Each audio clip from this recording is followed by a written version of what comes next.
Hey everyone, I'm Mr. Stick Scares. Tonight, we're heading straight into the heart of the Blue Ridge Mountains, where shadows stretch long and whispers hide in the trees. I've gathered 8 true Appalachian horror stories, encounters that prove these mountains hold more than just beauty. They hold secrets you were never meant to hear. Before we begin, tell me, where are you watching from? And what time is it right now? It's always eerie to see just how far these stories reach across the world. Now, let's take our first steps into the haunted ridges of Appalachia. Story number 1. I had just turned off the main road when my daughter shouted from the back seat, "Look, Mama, a dog!" I slowed the car, and there it was by the roadside. A brown, scruffy animal limping badly, its fur patchy, ribs visible. My husband leaned forward, resting his hand on the dashboard as if to brace himself. "Poor thing," he murmured. The kids started begging instantly, 2 little voices overlapping in their pleas. "Please, can we help it?" "Please, Mama, it's hurt. I remember telling them gently to calm down." But the truth was, my heart twisted when I saw it stumble toward the weeds like it had given up. I pulled over. The dog turned its head and stared at us. I swear to you, it wasn't the kind of look you expect from an animal. It wasn't fearful or pleading. It was still. Too still. Like it was waiting. My husband opened his door before I could say no. "We can't just leave it," he said. He crouched down a few meters away and extended his hand. The dog limped closer, dragging its paw at an odd angle, and then, surprisingly quickly, it jumped into the car as though it had been invited. The kids squealed with joy. I laughed nervously, telling myself I was just unsettled because of its condition. The smell hit us first, sharp, metallic, like dried blood mixed with wet fur. I cracked the windows, forcing a smile at the children. "Only until the next town," I said, starting the engine again. "Then we'll see if there's a vet." The dog curled up on the floor of the back seat, its head pressed against my daughter's sneakers. I glanced in the mirror, trying to reassure myself. Its breathing was heavy, its eyes half closed. It looked exhausted. For the first hour, nothing strange happened. The kids stroked its head, whispering little comforts, and my husband dozed off beside me. But then my son whispered sharply, "Mama, it's touching me." I thought he meant its paw, and I told him not to worry, that the dog probably just wanted warmth. But then he shouted, "It's a hand." His sister gasped, and when I looked in the rearview mirror, my stomach lurched so hard I nearly swerved. The paw on my son's knee wasn't shaped like a paw anymore. The fur was thinning, peeling back almost like wet paper, revealing pale skin underneath. Fingers. Real fingers. I heard my daughter cry out, and when I caught the dog's face in the mirror, its eyes had changed. They were no longer cloudy or animal-like. They were unmistakably human. Brown, sharp, watching. I slammed the brakes. My husband jerked awake, cursing, grabbing the dashboard. "What the hell are you doing?" he shouted. But then he saw. He turned just as the children screamed again, and the thing that had been a dog sat up, its mouth pulling into what looked like a grin, too wide, showing teeth that didn't belong in a human mouth. "Out!" I screamed. "Get out now!"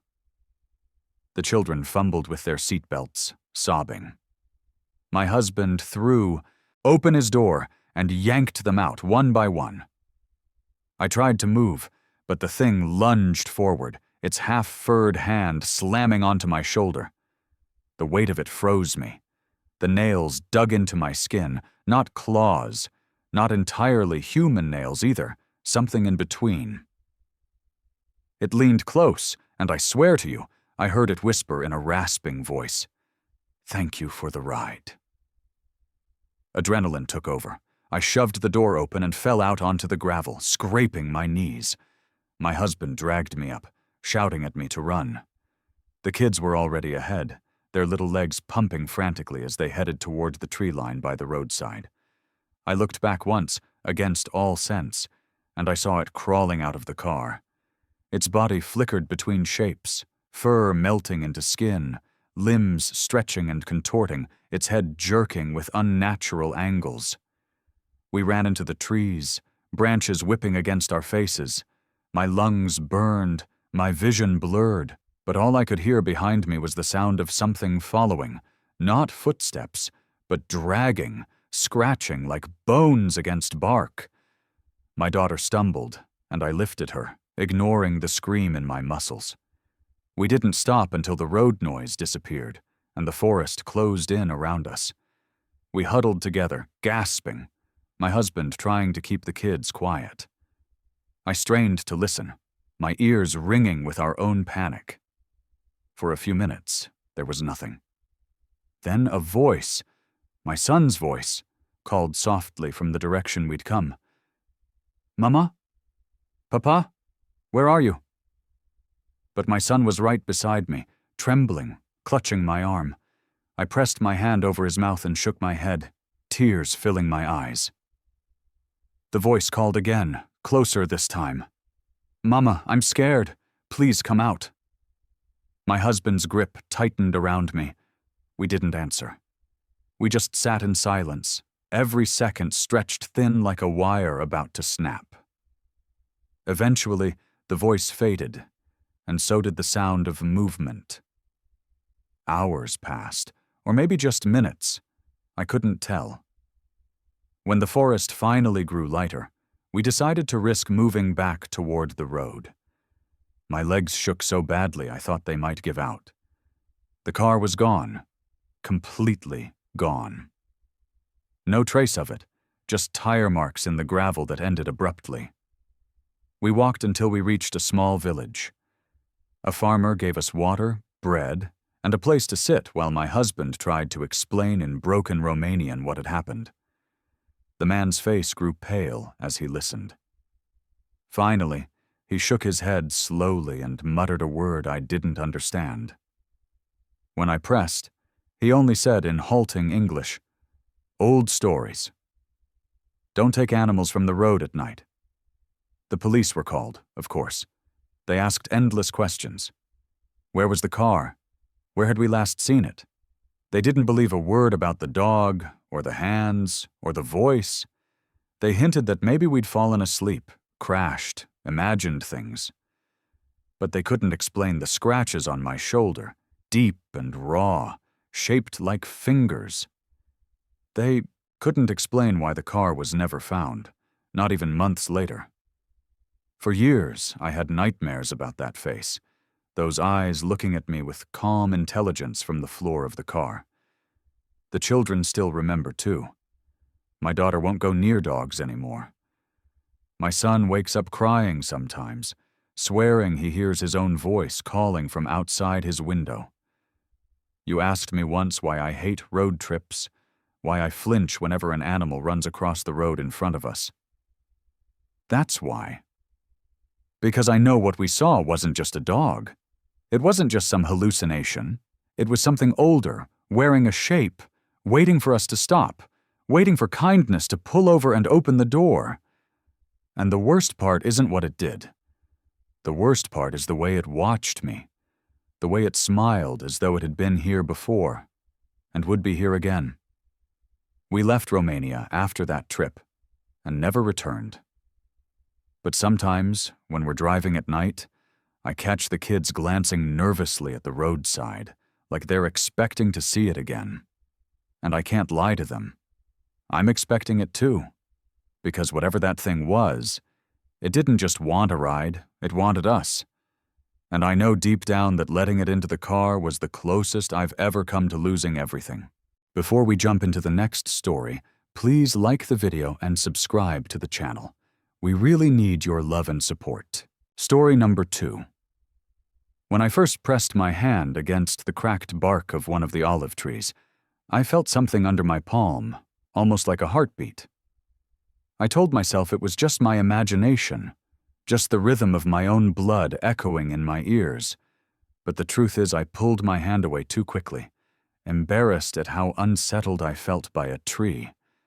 That was the first week after I inherited the orchard in Matera. My uncle, the last one in the family to work the land, had died suddenly, and since I was the only relative left who cared enough to deal with it, the orchard became mine. Everyone in the town spoke kindly about him, but in lowered voices, with those lingering looks that Italians give when they're avoiding saying something. At the time, I didn't ask what they meant. I thought they were just being superstitious about death. The first harvest I oversaw, in October, seemed normal. The men I hired shook the branches with their rakes. The nets spread out like pale green carpets, and the olives fell with that soft thudding sound, as if the trees were exhaling. The air smelled of earth and fruit, heavy and sweet. I tried to convince myself that running this orchard could be my second chance at life, something pure after years of office work in Rome that left me feeling drained. But 3 days after the harvest, I heard that Signora Belanti, who lived just down the slope from my orchard, was suddenly hospitalized with a fever that wouldn't break. Then old Paolo, the baker, collapsed in his shop. By the end of the week, 4 people were ill. By the end of the month, 2 were dead. I didn't connect it at first. People get sick. Flu spreads. It was autumn. But then I noticed a pattern. Every person who had fallen ill was someone who had bought oil pressed from my olives. I couldn't ignore it. At night I lay in bed with that thought looping in my mind. It's the oil. It's the oil. I stopped selling it, stopped even bottling it. The crates sat in the shed, silent, almost accusing. One night, restless, I walked into the orchard. I didn't take a flashlight. I let the faint starlight guide me. The trees stood like hunched figures, twisting their limbs toward me. I wandered between them, touching the trunks, telling myself it was just wood and leaf and soil. But then I bent down to pick an olive that had fallen. In my hand, it felt strange, harder than usual. I split it open with my pocket knife and pried the pit out. Under the dim light, I could see something carved into the surface. At first I thought it was a natural groove, but as I turned it, I saw letters, initials. I didn't recognize them immediately, but they were clear. 3 small letters. That pit burned in my palm. I took it back to the house, placed it under a lamp, and when I read them properly, my stomach clenched. They matched the name of the baker, Paolo, who had died just days before. I didn't sleep that night. I sat at the table with the pit in front of me, staring, trying to think of an explanation. Some sick prank by the pickers? A coincidence? My mind rejected those answers. By dawn, I decided to test it. I returned to the orchard, combing the ground for fallen olives. One by one, I cut them open. Most were ordinary. But every few, there it was again. Letters etched into the pit, sharp and deliberate. I started to recognize names. A boy from the town, his grandmother, a woman who lived alone near the church. Some of them were alive still. My hands shook. I felt like I had trespassed into something forbidden, and now it had noticed me. I gathered the olives, every single one I found with markings, and locked them in a tin box in my shed. For days, I avoided the orchard. When I passed through town, I caught people looking at me differently, as though they knew I was carrying something contagious. Then, a week later, the boy whose name I had seen scratched on a pit was taken to the hospital with a sudden illness. The grandmother followed 2 days after. I couldn't bear it. I confided in only one person, my neighbor Carlo. He was older, a practical man, not given to stories. When I showed him the olives, he didn't laugh, didn't dismiss me. He turned one in his hands, his brow furrowed, and he whispered, "It happened to your uncle too. My chest tightened. I demanded he explain. Carlo hesitated, then said, "Every harvest, people would fall sick. Small things at first, fevers, aches, then deaths. We told him to burn the trees, but he refused. He said the orchard belonged to the family, that it gave him life. He wasted away himself in the end. You must leave it." Leave it? Abandon land that had been passed down for generations? Sell it to some stranger and curse them with this nightmare? I told him no. But when I went back that evening, I could swear the trees were leaning closer, their branches whispering in a tongue I couldn't catch. The sound pressed against my skull, like 1,000 voices just beyond understanding. I tried burning some of the olives. The fire hissed and spat, releasing a smell so bitter I gagged. The pits blackened, but the carved letters seemed to glow in the ash. I poured water over them, buried them deep in the earth, anything to erase them. But the next morning, when I checked the ground, they were sitting neatly on top of the soil, clean and untouched. The sickness spread in town. People whispered that my orchard was cursed. I overheard a woman at the market say, "The family should have let it die years ago." I wanted to argue, to defend myself, but what could I say? That the trees were writing death notices inside their own fruit? I stayed silent. Then it came closer. One evening, sorting through olives I had gathered, I split one open and froze.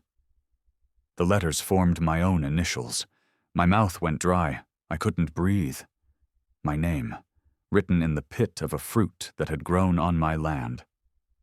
I dropped it, backed away, but the sound of whispers filled the shed.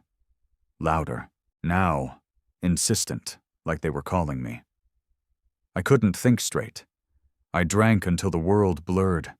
I avoided the orchard, but I felt it pulsing at the edge of my vision, like something alive and waiting. Days stretched into weeks. I grew pale, weaker, coughing fits that left me gasping. When I finally staggered back among the trees, it felt like stepping into the lungs of some giant beast, the air thick, the ground trembling faintly. I shouted at them. I cursed the orchard, cursed my uncle for leaving it to me, cursed myself for ever touching it. The branches swayed though there was no wind, and a rain of olives pelted down around me. I crushed them underfoot, but when they split, every pit bore initials, hundreds of them, names of people I knew, people I loved, all scrawled in cruel, tight lines. I fell to my knees, sobbing, clawing at the dirt like I could bury myself away from it all. That night, fever consumed me. My skin burned, my vision swam. I dreamt, at least I think it was a dream, that I stood among the trees, and they leaned over me, whispering in unison. They told me the orchard must always be fed, that it marked those who would soon fall, not out of malice but as part of its life, that every pit was a seed of death, planted long before I was born. I woke drenched in sweat, trembling, and for the first time in months the fever broke. I could breathe. My body felt lighter. In the days that followed, I recovered. The townspeople did not. More names from the pits fell ill. More funerals lined the church steps. But me? I lived. My strength returned. My appetite returned. And when I pressed my hand against the bark again, I realized the heartbeat I had felt was still there. Steady, powerful, and now I matched its rhythm. I don't sell the oil anymore. I keep the orchard for myself. The townspeople avoid me, cross the street when they see me coming. They whisper that I should have left, should have burned it, but I know better now. The orchard doesn't punish its keeper. It keeps me alive, stronger with each harvest. The names in the pits aren't mine anymore. They belong to others. The orchard feeds, and in return, it preserves me. Sometimes I sit at the edge of the rows, watching the branches sway, listening to their whispers. They no longer frighten me. They comfort me, like a chorus. When I open the olives and see the names, I feel only a faint ache, like sympathy but not guilt. I can't afford guilt. Not when the orchard has chosen me. I'm telling you this because you asked why I never leave Matera, why I never visit family or friends outside. The truth is, I can't leave. The orchard is in me now. It beats with my heart. If I go too far, the sickness will return. But this time it will take me fully. That's why I sit here, season after season, among the trees, watching the names appear, listening to the whispers, and knowing that each time someone falls ill in town, I will keep breathing, strong and steady, just like the orchard. And if you've eaten any of the olives I gave you before I stopped sharing them, if you taste their bitterness still on your tongue, then I should tell you. Don't bother hoping for recovery. I've already seen your initials carved inside one of the pits. Which story setting scared you the most? Let me know in the comments. Story number 3. I wasn't supposed to be on that train. That's the part that keeps me awake most nights. The thought that if I had just waited 10 more minutes, taken my usual tram, nothing would have happened. But I was running late. I panicked.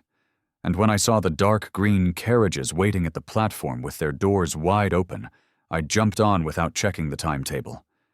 There weren't many people on board, maybe 20 in total, scattered across the compartments.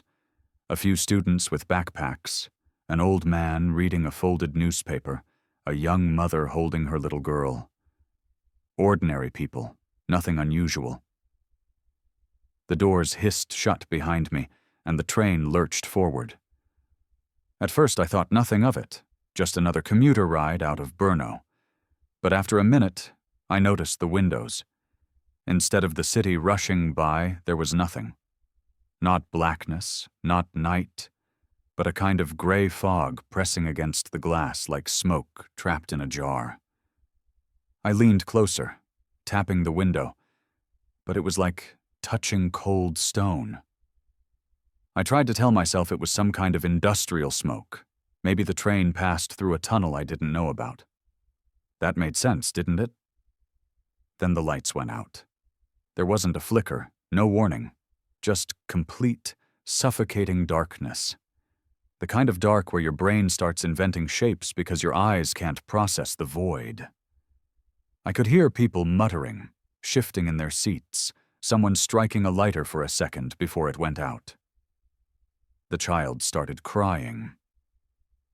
And then, under the noise of everyone's voices, I heard the first sound that made my stomach twist. Footsteps. They didn't sound like the conductor's boots, too slow, too deliberate. They came from the far end of the carriage, steady, one after another, moving closer. No one spoke then. Even the crying stopped, cut off like a hand over the child's mouth.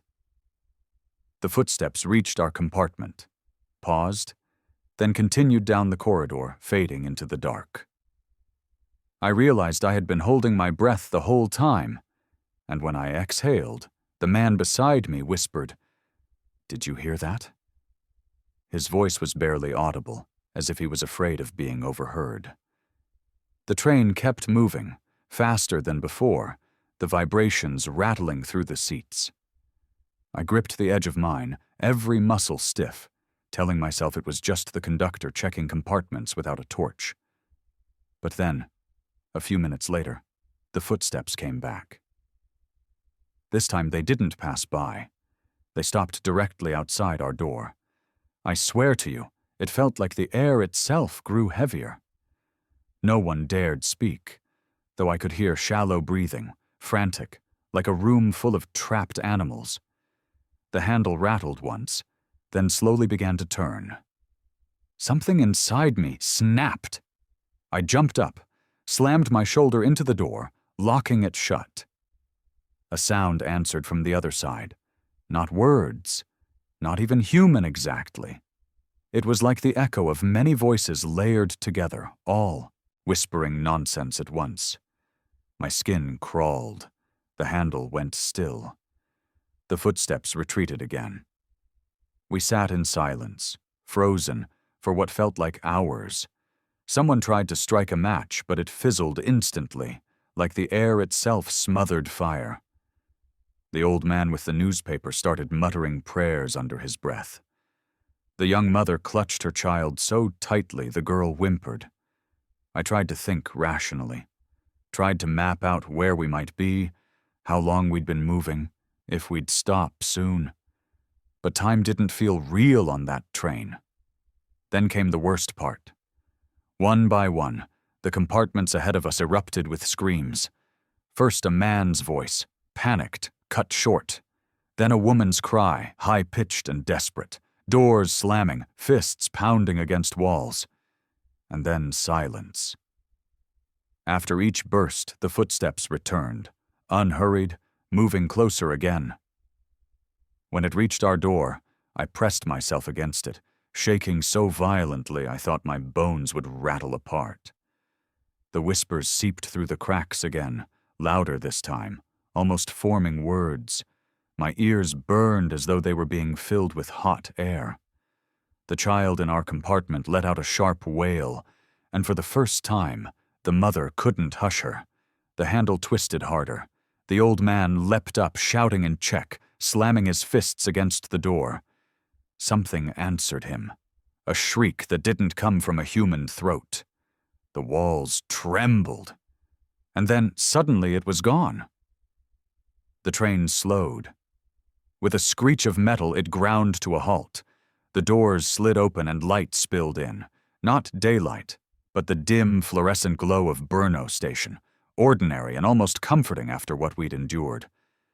I stumbled out with the others, gasping like I'd been drowning. We were maybe 8 left in total. Everyone else, gone. No trace, no luggage, nothing. Just empty compartments behind us. We staggered onto the platform, dazed. A station guard approached, frowning. "Where did you come from?" he asked. When we pointed back, the train was gone. Vanished, no tracks, no carriages, just the empty platform stretching into distance. They questioned me for hours. Police, railway officials, even my employer later. No one could find a record of the train I described. No one believed me when I said people had vanished. The mother and child who walked out with us, no one could find them again either. The old man, the students, everyone scattered. It was like the survivors themselves didn't want to exist anymore. But I remember. I remember every sound, every second of that suffocating dark. I still hear the footsteps at night sometimes, pacing the corridor outside my bedroom, pausing at the door. I wake, drenched in sweat, convinced I'll hear the handle turn. The worst part? I went back. I couldn't help it. A month later, on the same line, I waited at the station just before 6. And I saw it. The dark green carriages, doors open, lights faint inside. I froze, torn between running and boarding again. A man brushed past me, hurried down the platform, stepped inside. The doors closed behind him, and in seconds, the train pulled away into the fog. I never saw him again. That's why I'm telling you this. Because it wasn't a dream. It wasn't madness. That train still runs. Sometimes late, sometimes early, but always real. And if you ever see it, don't get on. Don't even go near the doors. Because once you hear the footsteps, once you sit in that darkness, it won't let you leave so easily. Story number 4. When I was 10 years old, I used to wander further than I was supposed to. My mother worked long shifts at the fish processing plant, and my father was often gone on the trawler, sometimes weeks at a time. That left me with too much freedom and a bicycle that took me past the edges of Reykjanesbær, down the empty stretches of road where nothing but telephone poles stood against the horizon. I wasn't looking for trouble. I just wanted to be somewhere no one could tell me what to do. One afternoon in the summer of 1998, I rode further than usual. The road narrowed, and the poles looked older here, leaning slightly, wires sagging. I was pedaling slowly when I heard a sound that froze me mid-stroke. A phone was ringing. At first I thought it was my imagination, but as I coasted forward, the sound grew sharper. One of the poles had an old black payphone bolted to it, like something from decades ago. It hung crooked, its cord wrapped around the pole like a snake. I'd never seen a payphone in the middle of nowhere. It shouldn't have even been there. The ringing was steady, loud, insistent. My first thought was that someone was playing a trick, though I couldn't imagine who would bother. I should have ignored it, but there was something about that sound, cutting through the empty air, that made me feel like I had no choice but to pick it up. So I leaned my bike against the ditch and lifted the receiver. A man's voice spoke immediately, like he had been waiting for me. "You'll die on the 23rd of August, 2015, he said.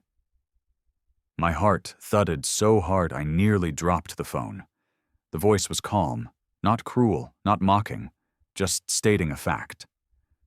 You'll be 27 years old. You'll fall, you'll hit your head, and you won't get up. I remember whispering, "What?" My voice sounded small, almost swallowed by the silence around me. "You'll die surrounded by 4 people, the voice continued. Then he listed names.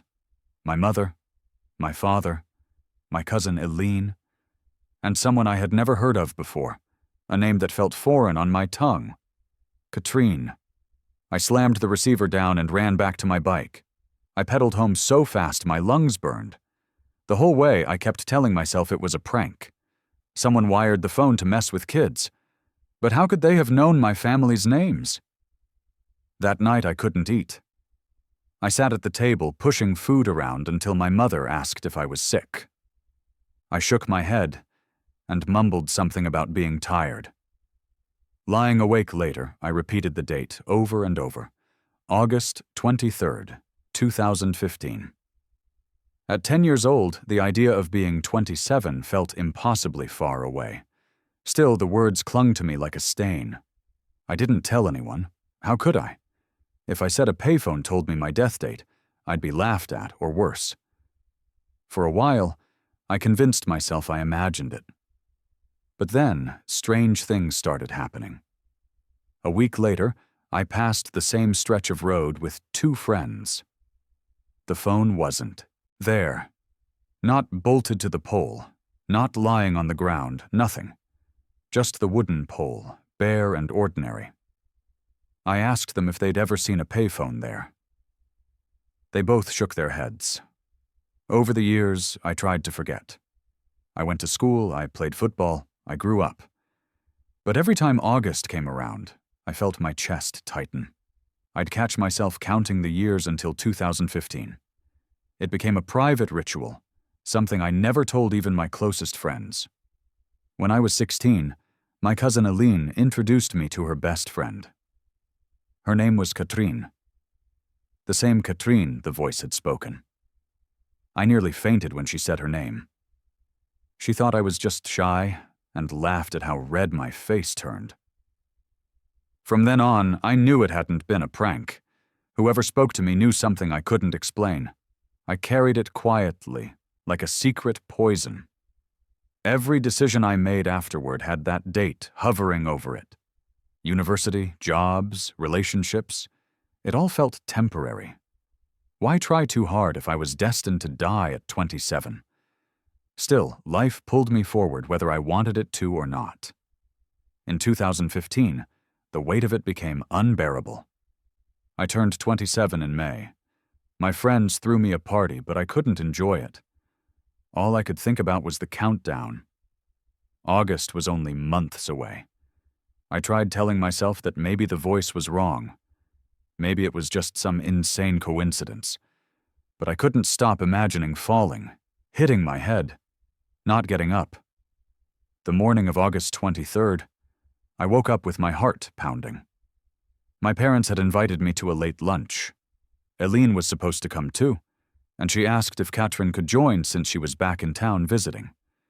the exact 4 people the voice had named. I wanted to cancel, to hide in my apartment, but I was terrified that no matter what I did, the day would find me. I showered, dressed, and sat on the edge of my bed for an hour. Every sound outside made me flinch. When my father called asking where I was, I finally caved. I told myself that maybe the only way to beat fate was to face it. I drove to my parents' house with shaking hands on the wheel. My mother hugged me at the door, my father clapped my back, Eileen teased me for being late, and Katrine smiled like she was happy to see me. We sat at the table, food spread out, laughter around me, and I felt like a ghost among the living. At one point, I excused myself to use the bathroom, just to calm down. I splashed cold water on my face and stared at my reflection. 27. The number felt carved into my forehead. My legs wobbled under me.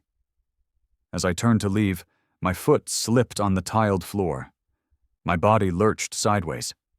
I hit the wall hard but caught myself before I went down. My head throbbed, but I was still standing. I laughed then, a shaky, broken laugh. Maybe that was it. The fall, the hit. Maybe it was already over. Relief flooded me so strongly I nearly cried. I went back to the table lighter, calmer, even able to smile. But fate wasn't done. After the meal, my father suggested we take a walk along the old pier. The 4 of us went together, the boards creaking under our steps. The ocean stretched black and endless. I was joking with Eileen when my foot caught in a gap between boards. I stumbled forward, arms flailing, my head cracked against the wooden post of the pier. A sharp pain exploded through my skull. I remember gasping, the world tilting sideways. Then, nothing. When I opened my eyes, I was lying on the ground, my head in my mother's lap. My father's face hovered above me, white with fear. Eileen and Katrine crouched nearby, both holding my hands. The exact 4 people. The same tableau the voice had promised 17 years earlier. Blood trickled warm down my cheek. I tried to speak but couldn't form words. My vision blurred, sounds muffled. I thought of that day with the phone, of the man's calm voice telling me this moment was inevitable. I realized then it wasn't a warning. It was a promise. The last thing I saw was my mother's tears dropping onto my face. Then the world went black. I shouldn't be telling you this. By all logic, I shouldn't be able to tell it at all. But here I am. I don't know how. When I woke, it was in a hospital bed days later. The doctor said it was a miracle I survived the head injury. They said if I'd hit a centimeter lower, I would have died instantly. But something in me knows the voice wasn't wrong. I did die that day, in some version of reality I can't explain. The world I woke into feels the same, but it's not. Small details don't match. A neighbor who should have moved away years ago is still here. A shop I remember closed is open again. Sometimes when I walk past a telephone pole, I hear a faint ringing that no one else notices. I never told anyone the truth. People just think I was lucky. But I know I wasn't. I was claimed that day, exactly as foretold. Whatever picked up the other end of that phone didn't make mistakes. It gave me the date, the names, the way it would happen. And it happened. The only part I don't understand is why I'm still here, why I'm still walking around in a world that feels like it's one step off from my own. Maybe this isn't really life anymore. Maybe it's something that looks like it. I avoid lonely roads now. I don't ride out past the edge of town. But whenever I pass a telephone pole, I quicken my step, because sometimes, just sometimes, I hear the faint, distant sound of a phone ringing, waiting for me to answer again. Story number 5. I had never intended to take the late ferry that night, but my meeting in Dalian ran longer than expected, and by the time I reached the harbor, the only option left was the last boat across. The ticket clerk barely looked at me as he handed over my stub. He didn't warn me about anything unusual, no hesitation in his tone, just the ordinary exchange of money and paper. I remember thinking how quiet the terminal seemed for that hour. A few lights flickered in the distance, and the sound of waves against the dock filled the silence. When I walked up the gangway, I expected to see at least a handful of people, crew, other passengers, anyone, but the deck stretched before me, empty and still. The ferry itself wasn't small. It was one of those medium-sized boats meant to carry both travelers and a few vehicles, but there was no sign of activity. I hesitated, wondering if I had misunderstood the schedule, but behind me the gangway was already pulling back. Someone had released it, though I hadn't seen who. The boat shuddered once, then began to drift from the dock. I told myself the crew must be inside. Maybe the late ferry didn't bother with customer service. Maybe everyone else was downstairs keeping warm. Still, as I walked the length of the deck, every cabin I peeked into was dark, every chair empty. The vending machines in the lounge glowed faintly, but made no sound. I sat down for a while, trying to calm my nerves, but the silence pressed on me in a way that felt unnatural. An hour passed. I checked my watch again and again, the second hand scraping forward. The ferry was moving at a steady pace.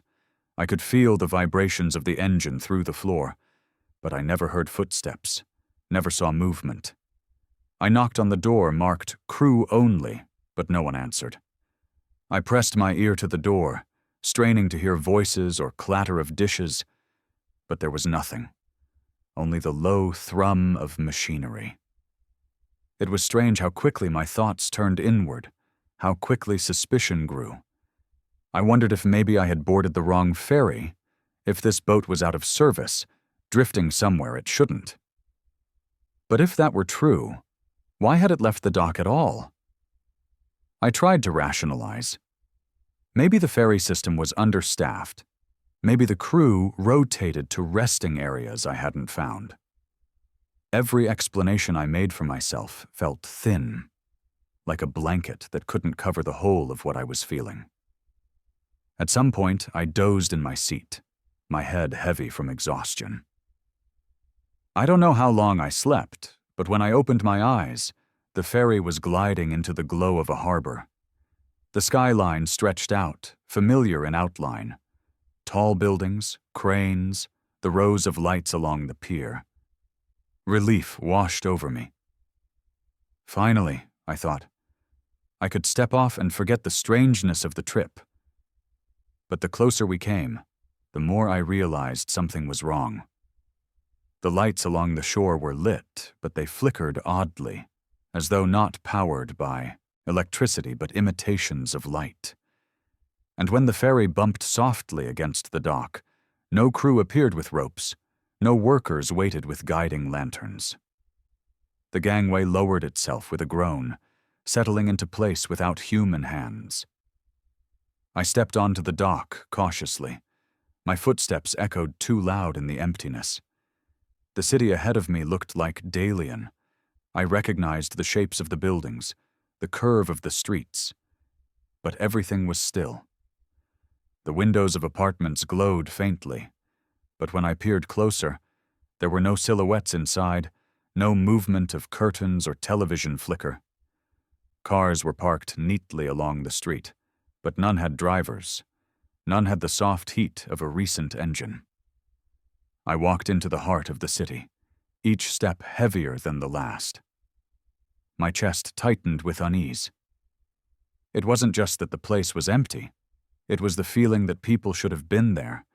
Everything was staged as if for life to continue. But the actors had all left. Bicycles leaned against lamp posts. A bowl of noodles sat steaming on a table inside a shop, though I could swear there was no heat rising from it when I pressed my face to the glass. The air felt thin, as though the city was holding its breath. I tried calling out, just to hear my voice break the stillness. "Hello?" I shouted down a narrow street. My own voice bounced back to me, distorted, like the city was mocking me with my own sound. I walked faster, telling myself there had to be someone, anyone. Maybe I had stumbled into a ghost neighborhood. Maybe everyone was evacuated for a reason I didn't know. Yet each block I crossed looked exactly like the last. Too clean, too arranged, too hollow. Eventually I reached the square I knew well, the one near Zhongshan Park. I had been there countless times before, meeting colleagues, buying food from vendors, watching children run through the fountains in summer. Tonight it stretched before me like a stage set. The fountain was frozen mid-spray, water arcing upward but never falling. I stepped closer and realized it wasn't water at all. It was glass, shaped perfectly into the imitation of a fountain. My stomach dropped. That's when I understood this wasn't Dalian. It was a copy, a replica of the city, hollowed of its people and filled with lifeless imitations. The ferry hadn't taken me across the bay. It had taken me somewhere else entirely. Panic set in. My instincts screamed to return to the ferry, to get back to whatever passed for normal. I turned and ran through the streets, the hollow buildings watching me with darkened windows. The dock came into view, and the ferry still waited there, engine humming softly. But as I approached, I saw movement at last. Figures stood on the deck. At first, relief nearly buckled my knees, but when I got closer, I saw their faces. They weren't strangers, they were me. 10, 20 versions of me stood along the railing, all wearing the same clothes, their eyes fixed on me with an emptiness that chilled me worse than any silence. I stumbled back, unable to breathe. The ferry horn bellowed once, long and low, though no one had touched it. The gangway began to pull back, as if the boat had decided I wasn't meant to board again. My copies watched me, their mouths opening in unison. The sound that came out wasn't speech. It was a low hum, vibrating in my bones, the same frequency as the engine, the same sound I had heard under my feet all night. I ran. I didn't think, I just ran. The city spread endlessly in every direction, its streets looping back on themselves, each turn bringing me past the same dark shops, the same silent apartments. My legs burned, my throat tore raw from gasping, but no matter how far I went, I ended up back in that square, staring at the frozen fountain of glass. At some point, exhaustion overcame me. I collapsed onto the cold stone and closed my eyes. When I opened them again, the square was filled with people. They moved through the streets like actors in a play, laughing, talking, shopping, just as I remembered Dalian to be. Relief flooded me, until I looked closer and saw that every face was mine. Men, women, children, all wearing my expression, all glancing at me with recognition. I tried to speak, to ask what this place was, but none of them answered. They simply moved around me, going about their lives, pretending to live. I stood there, paralyzed, the weight of the realization settling over me. The ferry hadn't carried me across the water. It had carried me into myself, into some hollow reflection of the world, where I was the only face that existed. I don't remember how I left. I only remember waking up on a bench at the real Dalian terminal, the morning sun in my eyes. The ticket stub was still in my pocket, crumpled and damp with sweat. Around me, the city bustled with life. Real people, real voices, the chaos of the living. Yet I couldn't shake the memory of that empty copy, those countless versions of myself watching silently. I never took the ferry again. I never went near the harbor after dark. Even now, when I see my reflection in a window or a pool of water, I wonder if one of them is staring back, waiting for the chance to pull me through. That night never left me, and sometimes, when the city grows too quiet, when the streets seem too still. I feel as though I'm back there again, walking through a place that looks alive but isn't, waiting for the moment when I realize I never really came back at all.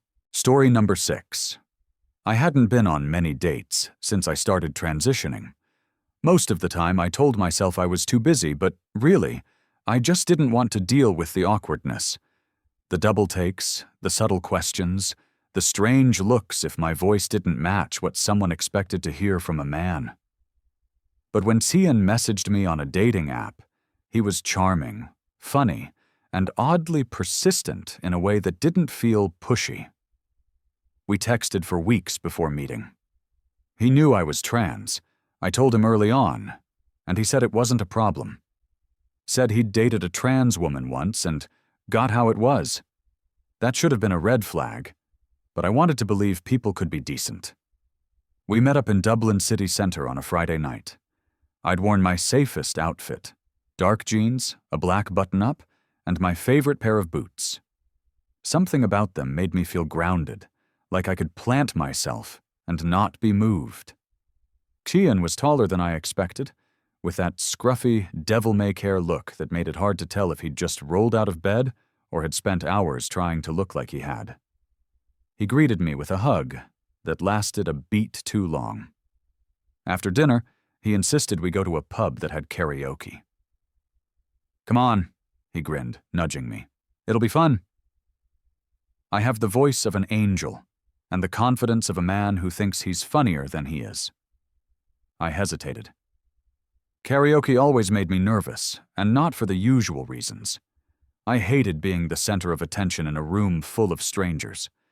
My voice still made me uncomfortable, sometimes too high, sometimes too shaky. But I didn't want to seem like a buzzkill. The pub was packed, the kind of place where the floors stuck underfoot, and everyone smelled like old beer and fried food. Tian knew the barman, of course he did, and we got a small table near the stage. A few songs in, he downed the rest of his pint, clapped his hands together, and stood.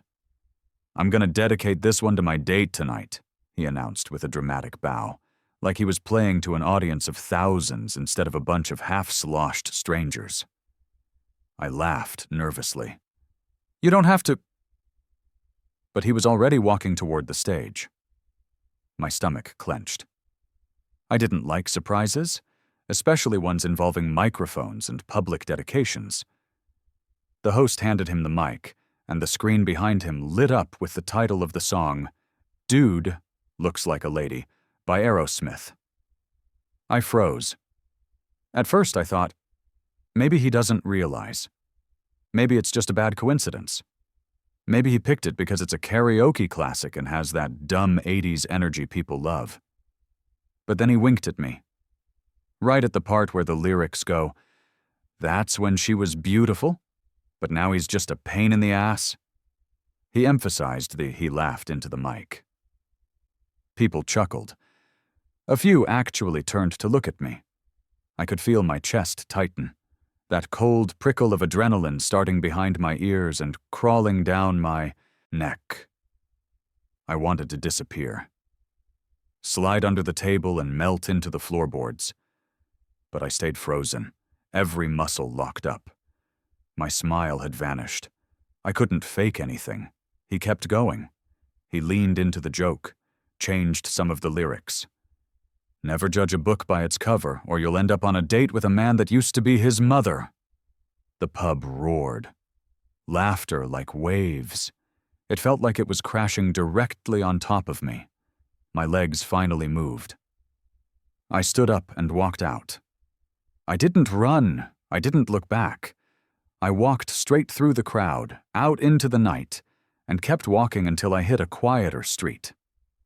My chest was heaving, not from exertion, but from that thick, choking kind of rage that doesn't explode. It simmers. It twists. It makes you want to claw your skin off just to feel like you exist properly in it again. My phone buzzed. Kuon. Jesus, it was a joke. Lighten up, I didn't respond. I turned it off. I ended up sitting on a bench near St. Stephen's Green, staring at the ground. I didn't cry. I couldn't. I just kept replaying it over and over in my head. The way he'd looked at me, the mocking grin, like he thought he was being clever, like he thought I'd laugh along, like I was supposed to let him humiliate me in public and still be flattered he was out with me in the first place. I don't know how long I sat there, but the adrenaline finally gave way to numbness. And that's when I made the decision to go back. Not to talk to him, not to fix anything. But I needed him to see me walk back in, to see that I hadn't disappeared, that I wasn't hiding, that he hadn't broken anything permanent. The pub was louder when I returned. Some other drunk was now butchering Bohemian Rhapsody. I scanned the room until I spotted him, leaning against the bar, chatting with a woman in a red jacket. He didn't see me until I was almost at his side. His face twitched. "Hey," he said, too casual. "You're back." I looked him straight in the eye and said, "You embarrassed yourself more than you embarrassed me." "Just so you know," he scoffed, but I saw it. The flinch. He wasn't expecting that. Then I turned to the stage and asked the host if I could sign up for a song. He raised an eyebrow but handed me the clipboard. I didn't even think. I just wrote the first one that came to mind. Something I'd sung to myself 100 times in my bedroom when I needed to feel strong. Next up, Eli singing Creep by Radiohead. A few heads turned as I walked up. I took the mic with both hands, grounding myself, not to seem cool or performative, but because I didn't trust them not to shake. The opening chords hit, and I closed my eyes. When I started singing, my voice cracked at first, but I pushed through it. I made the song mine. Not because I wanted revenge, but because I needed to reclaim something. The line hit harder than I expected. "I'm a creep. I'm a weirdo. What the hell am I doing here? I don't belong here." But I kept going. When I opened my eyes, I saw that some people were actually watching. Not laughing, just listening. One woman near the front was nodding along, mouthing the words. Kian wasn't laughing now. He was watching me, jaw tight, arms crossed. I finished the song. I didn't expect applause, but I got some. Scattered, unsure, but real. I handed the mic back and walked past him. Didn't even glance his way. Outside, the air felt cooler, sharper. My boots thudded against the pavement as I walked away from the pub, the place, the memory. I didn't look back. The funny thing is, I thought that would be the worst of it. I thought the humiliation on stage was the crescendo. But the real horror came afterward. About a week later, someone posted a video online. It was a grainy recording from the night, Tian's karaoke performance, and then mine. Spliced together, captioned mockingly, "Transdate gets owned, then sings emo song in revenge." It started getting shared. A few local Facebook groups, then Reddit. Then the comments started. Some people defended me, but most didn't. The worst part? I hadn't known someone had recorded it. I started getting messages from strangers. Some calling me brave, some calling me a freak. One message just said, "Kill yourself before you trick someone else." I went off all social media, deleted my accounts. My job let me work from home for a while. I told people I was sick, but I wasn't. I was ashamed. Not just of what happened, but that I'd believed, even for a second, that someone like him could be decent. Weeks passed. Then a month. The video got buried under new scandals, new memes. People moved on. But I didn't. I still don't do karaoke. Can't hear "dude, looks like a lady," without feeling my skin crawl. But I go out again. I've dated again. Slowly. Carefully. And I'm not hiding anymore. Because here's the truth. There's nothing more terrifying than being laughed at just for existing. But there's nothing more powerful than standing up, even while they laugh, and saying, "I'm still here." Story number 7. It was the summer of 2005, and I was 16, just old enough to think I knew everything and still young enough to believe I could get away with anything. I'd met Kara at Tower Records a couple weeks earlier. She was standing in the horror aisle, flipping through DVDs like she actually cared what label the distributor used, and I made some dumb joke about The Grudge. She didn't laugh, but she smiled, which was enough for me to ask if she wanted to see a movie sometime. We exchanged numbers, and after a few AIM conversations and secret phone calls, we picked a Friday night showing of Land of the Dead at the Sunshine on Houston. The problem, of course, was her mom. Kara had told me early on that her mom was strict, not just in the usual curfew way. She said her mom followed her to school just to make sure she walked the right route, and once called the cops when she was 10 minutes late getting home from a friend's. So this movie idea, it had to be covert. She told her mom she was going to a study group. I told mine I was staying late at school. I was nervous, but excited. It was my first real date. I got to the theater early, bought the tickets with cash so there'd be no paper trail, and waited outside pretending to look casual while checking my phone every 2 seconds. Kara showed up 10 minutes before the movie. She was wearing this oversized Misfits hoodie and had smudged black eyeliner that made her eyes look like they held secrets. She smiled at me, then gave this little nod like, "Let's do this." And we went inside. The movie had just started when we found our seats. Back row, obviously. The theater wasn't packed, but it wasn't empty either.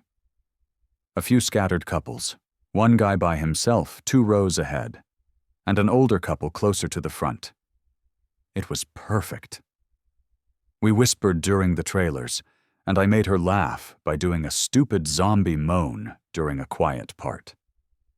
Her hand brushed mine around minute 15, and I thought, this is it. I'm living the dream. About halfway through the film, just when things were getting kind of intense on screen and kind of intense between us, I mean, our knees were touching, and her head was leaning toward my shoulder, I felt something shift behind me. You know that weird sixth sense where you just know someone's watching you? It was like that. I turned slightly, just enough to glance over my shoulder, and that's when I saw her. Kara's mom. At first, I didn't register it. I just saw a woman, pale as hell, sitting in the row behind us, arms crossed, eyes locked, not on the screen but on me, on us. Her mouth was tight, lips barely there, and there was something in her eyes that didn't match the vibe of a concerned parent.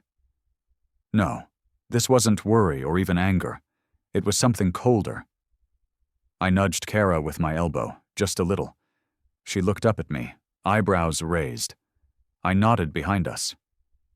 She turned, casually at first, like maybe I was pointing out something dumb or funny.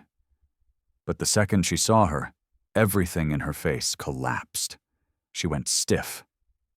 Kara whispered, "How the hell?" And then stopped. Her mom stood up, walked down the aisle, and then without a word slid into the seat right next to Kara. Just sat there, like this was completely normal. Kara tried to speak. "Mom, what are you—" "Shh," her mom said, without looking at her. "I want to hear this part." And she stayed like that, stone still, eyes on the screen, expression unreadable, for a good 5 minutes. Kara was frozen. I didn't know what to do.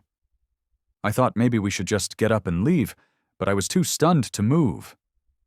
Kara's mom leaned toward the screen, then let out a sharp, almost mocking laugh. "Oh, please," she said, loud enough for everyone in the theater to hear. "He's not dead. He's clearly breathing." Do they think we're blind? Someone in the row ahead turned and said, "Hey, can you keep it down?" She turned slowly to face him. "Can you keep it real?" That guy turned back around and said nothing else. The weird thing was, no one else did either. She kept commenting, criticizing the movie, the acting, the gore effects, the logic, and no one said a thing. Not even the usher who peeked in during a loud part. It was like they didn't see her, or were too afraid to acknowledge her. Kara was trembling now, not visibly, but I could feel it in the way she held herself. Her hands were clenched in her sleeves, her breath shallow. I leaned over and whispered, "Let's go." She shook her head fast. "I can't," she said. "You don't get it." "Yeah," I said, "I don't." "So explain it." And that's when her mom turned and looked at me directly. "She doesn't want to end up like me," she said, smiling, but not in any human way. "Isn't that right, sweetheart?" Kara didn't respond. "She's afraid of becoming me." "But that's how it works. The longer you resist, the harder it snaps back." I looked at Kara, waiting for some kind of, "What the hell is she talking about?" look. But she just stared forward, eyes wide, like she was watching a completely different movie. Her mom leaned closer to me. I could smell something on her. Not perfume, not sweat. Something metallic. Old. "She's 16, her mom whispered.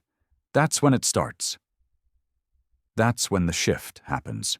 "What shift?" I asked, though I didn't want to know. Her mom chuckled. "You think you know a girl because she likes the same records as you? Because she lets you sit close in the dark?" She leaned back and tapped Kara's temple with one long, bony finger. "Everything she is, everything you think she is, it's borrowed. Temporary. The real stuff comes from underneath." From me, Kara finally spoke, her voice thin and shaking. "Stop." Her mom ignored her. "Did she tell you about her grandmother? Or her great-grandmother? We're all the same in the end. We start soft, pliable, full of dreams and independence. And then something roots in us. We hear the voice, the expectations, the disapproval, the control." Kara suddenly stood up. "I said stop." Her mom smiled wider. "Too late." And then it happened. Right there, in the middle of that grimy theater, I watched Kara's hands twitch and curl inward like she was fighting off a cramp, and her jaw locked tight. She gasped, stumbled sideways like her balance had been yanked from her. I grabbed her arm to steady her, but she shook me off, eyes wild now. Her mom leaned back in her seat, satisfied. "She's starting to hear it," she said. "My voice." "She'll hear it louder every year." Kara fell to her knees in the aisle, gripping her head like it was splitting open. I didn't care who was watching. I dropped down beside her. "Hey," I said. "Kara.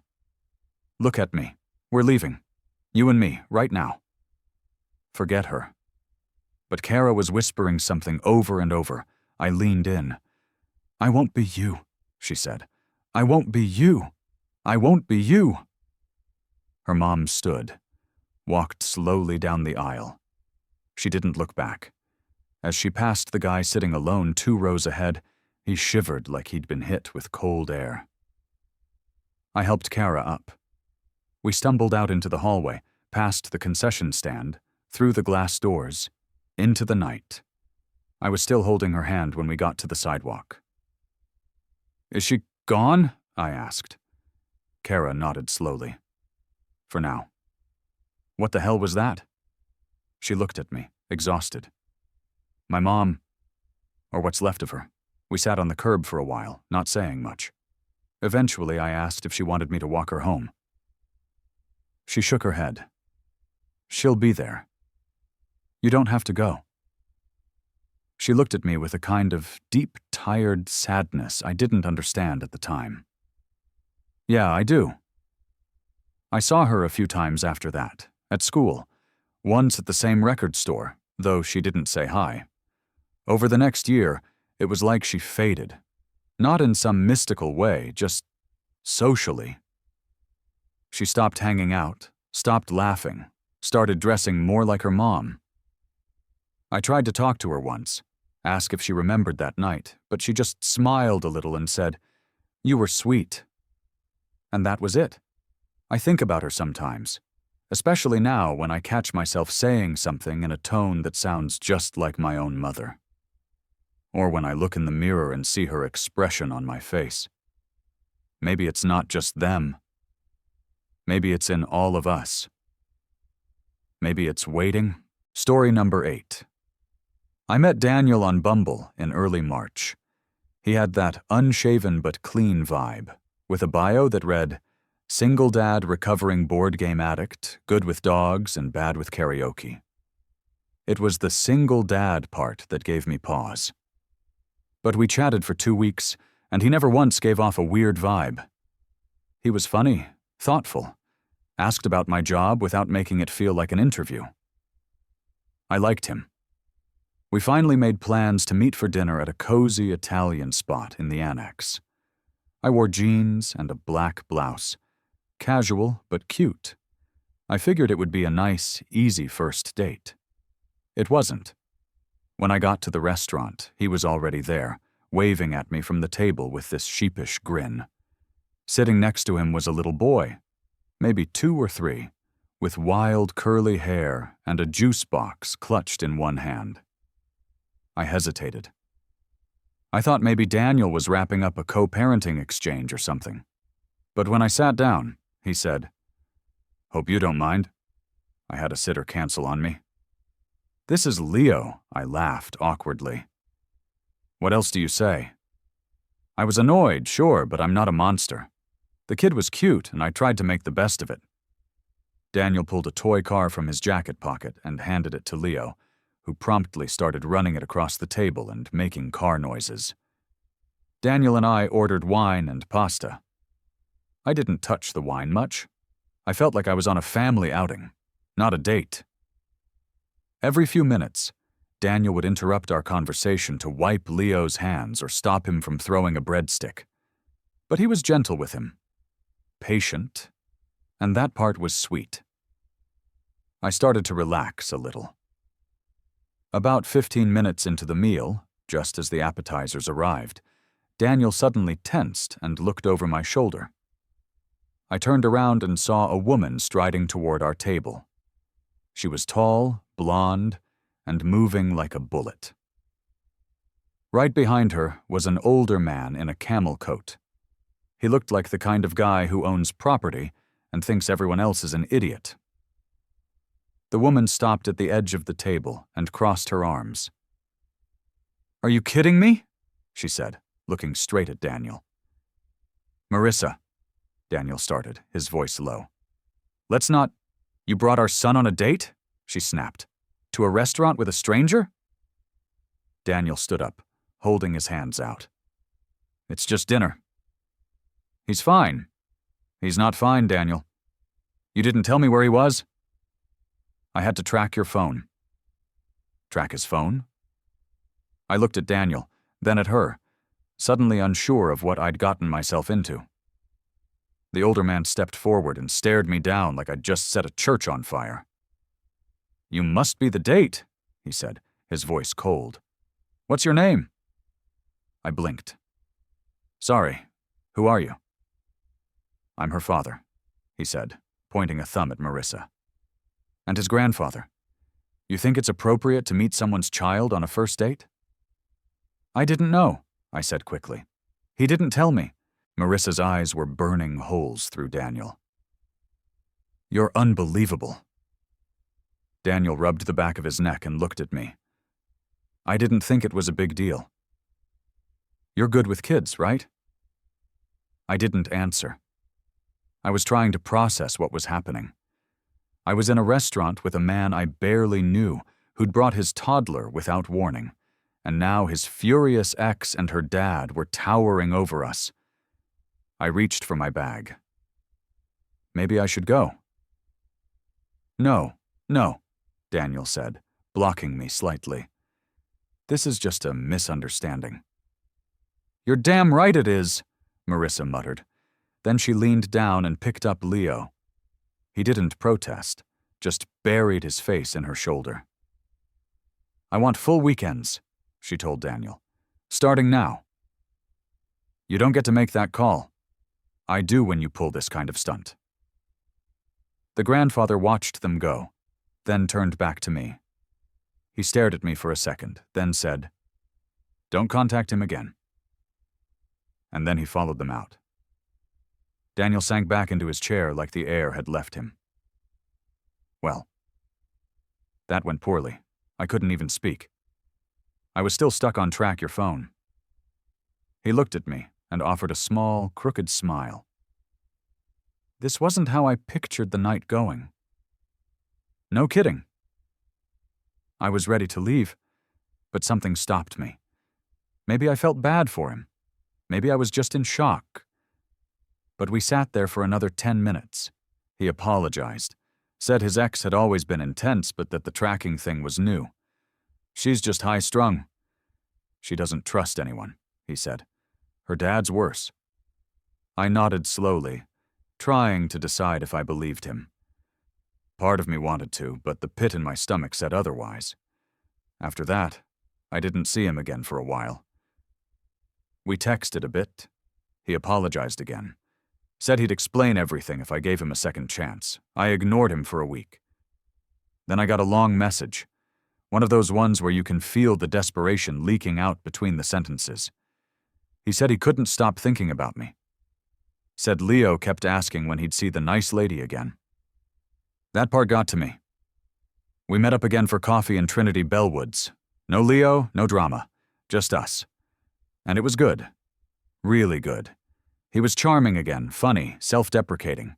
He told me more about the custody situation. How Marissa had cheated. How she was bitter about the breakup. How her father never liked him and was trying to destroy his life. I listened, sympathized. I wanted to believe him. We started seeing each other more. Slowly. Quietly. He was careful with the time we spent together, always aware of his schedule with Leo. I met Leo again eventually, under more normal circumstances, and he really was a sweet kid. But the thing is, Marissa didn't go away. It started with random texts from unknown numbers.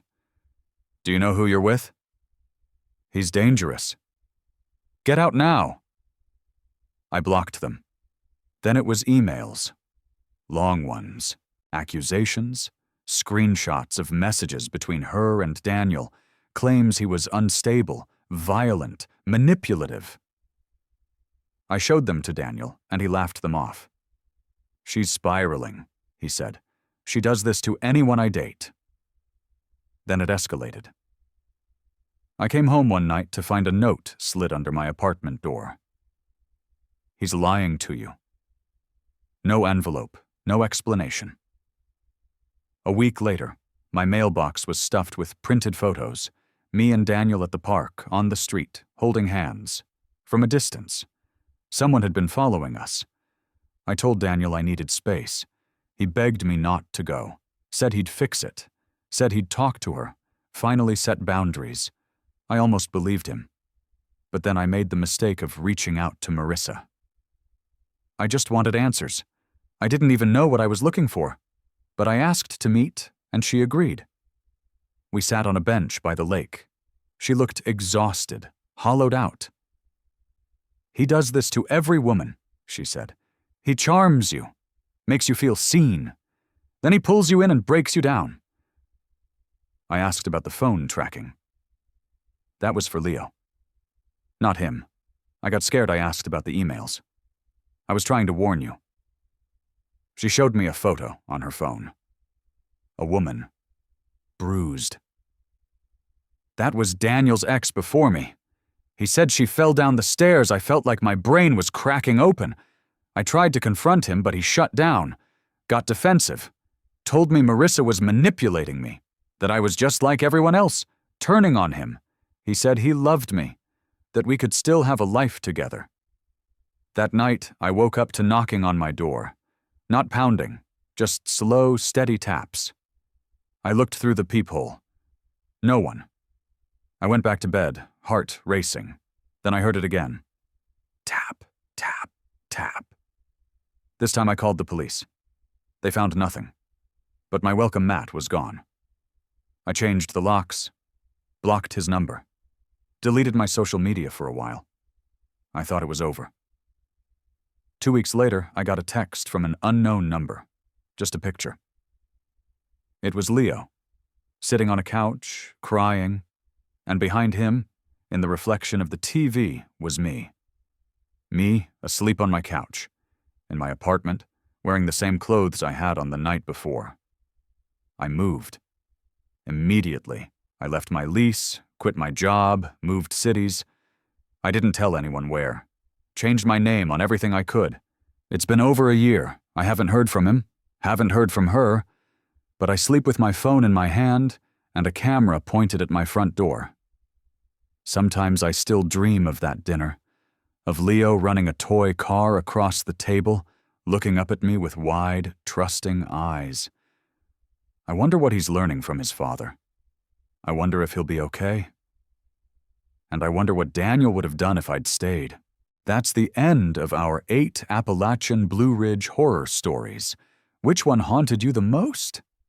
If you made it this far, drop "The Blue Ridge is watching" in the comments, and don't forget to like, subscribe, and keep your lantern close. The mountains are never truly silent.